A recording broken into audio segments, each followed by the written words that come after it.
Hello students, welcome to our channel. आज हम पढ़ने वाले हैं Raoult's law of liquid liquid solution. देखो, सबसे पहले आपको एक चीज़ पता होनी चाहिए कि लिक्विड लिक्विड सॉल्यूशन किस तरीके से फॉर्म होगा।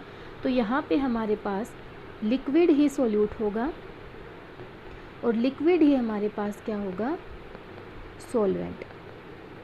ओके, जब हम दो लिक्विड को आपस में मिला देते हैं और एक होमोजेनियस सॉल्यूशन बन जाता है, कैसा सॉल्यूशन, होमोजीनियस सॉल्यूशन बन जाता है, तो उसे ही हम लिक्विड लिक्विड सॉल्यूशन बोलते हैं। तो रोल्स लॉ को समझने से पहले आपको एक टर्म पता होनी चाहिए, which is known as vapour pressure. Vapour pressure से हमारा क्या मतलब है? देखो, वेपर प्रेशर का मतलब होता है कि एक लिक्विड ने कितना प्रेशर एक्सर्ट किया। फॉर एग्जांपल, ये मैंने एक कंटेनर के अंदर जो है लिक्विड लिया है, ओके, और ये लिक्विड हमारा कैसा है, वोलेटाइल। वोलेटाइल मीन्स वो क्या करेगा, इवेपोरेट इजीली हो जाएगा। ओके, इवेपोरेट इजीली, वो अपने क्या करेगा, वेपर्स बनाने स्टार्ट कर देगा। तो ये लिक्विड ने क्या किया, इस तरीके से वेपर्स बनाने स्टार्ट कर दिए।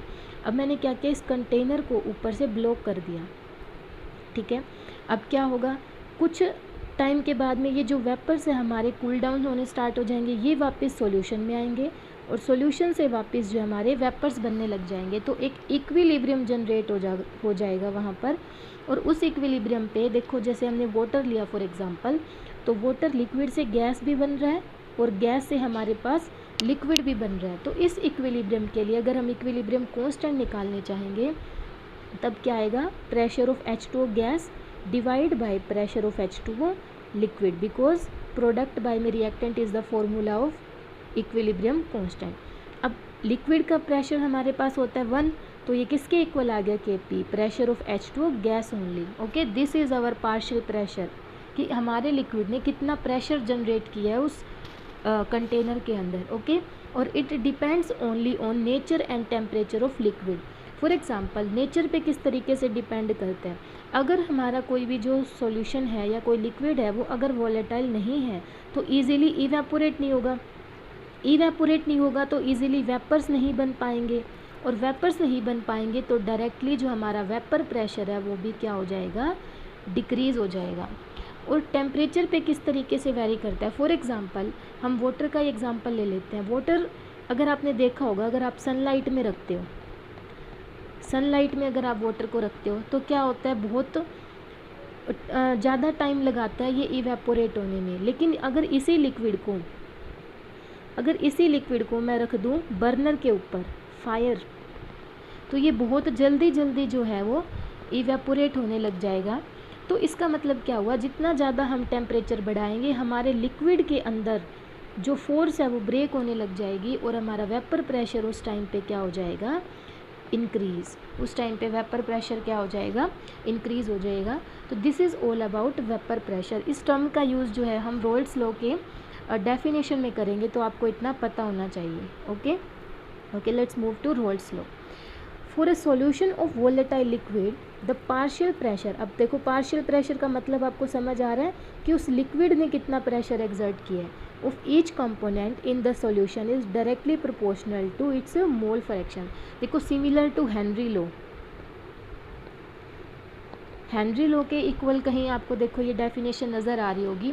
इसमें ये क्या कहता है कि कोई भी वोलेटाइल लिक्विड हमने लिया जो कि वेपर्स बना सकता है इजीली, तो उसका जो पार्शियल प्रेशर है वो डायरेक्टली प्रोपोर्शनल हो जाएगा उसके मोल फ्रैक्शन के। अब देखो, इसको हम अगर इक्वेशन की फॉर्म में लिखें तो partial pressure of the component is directly proportional to its mole fraction.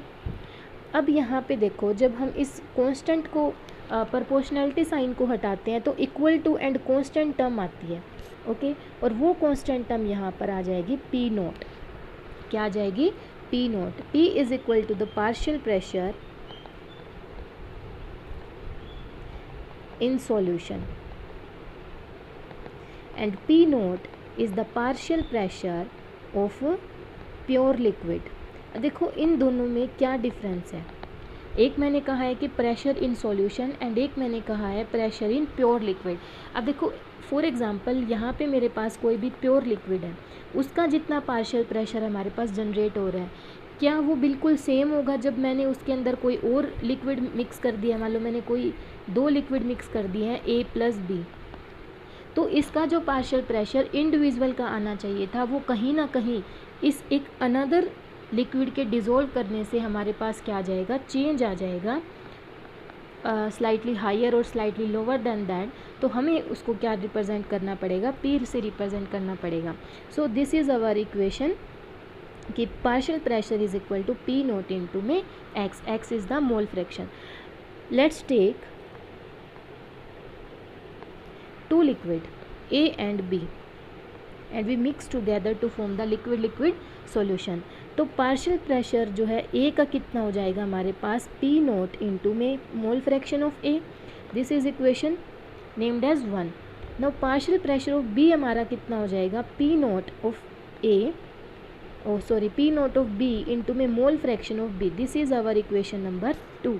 तो पूरे सॉल्यूशन का जो टोटल प्रेशर होगा P टोटल, वो कितना हो जाएगा हमारे पास, PA plus PB which is equal to P nought AXA plus P note BXB। इतनी बात समझ आई आपको? अब आपको मोल फ्रैक्शन के बारे में एक चीज़ पता होगी कि total mole fraction of any of the solution is equal to 1। Total mole fraction जो हमारे पास है वो 1 के बराबर होता है, चाहे वो कितने ही कंपोनेंट्स क्यों ना हो, 1 2 3 4 5 something.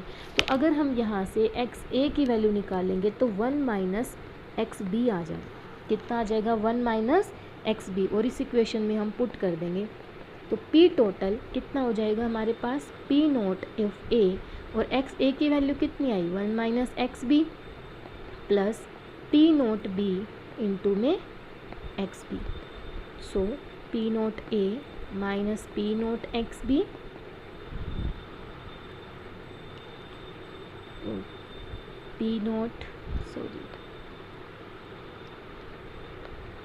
P naught A minus P note AXB plus P note BXB। अगर हम कॉमन ले लेते हैं यहाँ से तो P नोट A और यहाँ से हमने XB कॉमन ले लिया प्लस तो P naught B minus P naught A, this is our equation, this is our P total.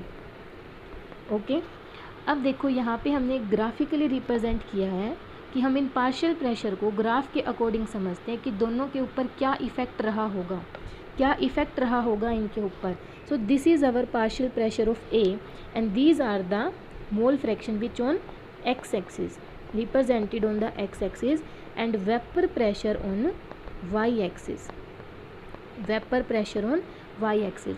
अब देखो इस इक्वेशन से आप रिलेट कर पा रहे होगे कि अगर XA हमारा 1 है, अगर XA हमारा क्या है 1, XA को अगर हम यहाँ से 1 कर देते हैं तो जो सारा का सारा जो प्रेशर होगा वो किसकी वजह से होगा, PA की वजह से, because XA plus XB is equal to 1।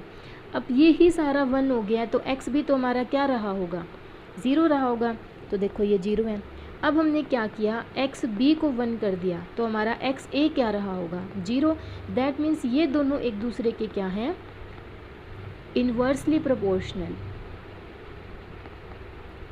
एक दूसरे के क्या है, इन्वर्सली प्रोपोर्शनल। तो देखो जैसे जैसे हमारा PA घटता जाएगा, PA डिक्रीज़ होता जाएगा, उसी तरीके से हमारा जो PB है वो क्या होता जाएगा, बढ़ता जाएगा। और इन दो एक्सट्रीम लिमिट्स का अगर हम रिजल्टेंट लेते हैं तो वो हमारा क्या आ जाएगा, P total, PA plus PB, वो हमारा P टोटल आ जाएगा। सो this is the diagram of the roles law. Okay, this is the diagram of roles law कि जो हमारा PA अगर घटता जाएगा, दिस इज़ अवर PA, तो PB क्या होता जाएगा, बढ़ता जाएगा, PB क्या होता जाएगा, बढ़ता जाएगा। और इनका जो रिजल्टेंट है वो ये हमारे पास आ जाएगा, PA plus PB is equal to P total. इतनी बात समझ आई आपको? ठीक है, तो इस इक्वेशन के ऊपर हमारे पास बहुत सारे क्वेश्चंस जो है NCERT में बनेंगे, वो नेक्स्ट क्लास में हम पढ़ेंगे। और इसके बाद हमारे पास आता है ideal and non ideal solution. Next class में हम इस टॉपिक के ऊपर डिस्कस करेंगे। सो this is all about roles law. Okay, thank you.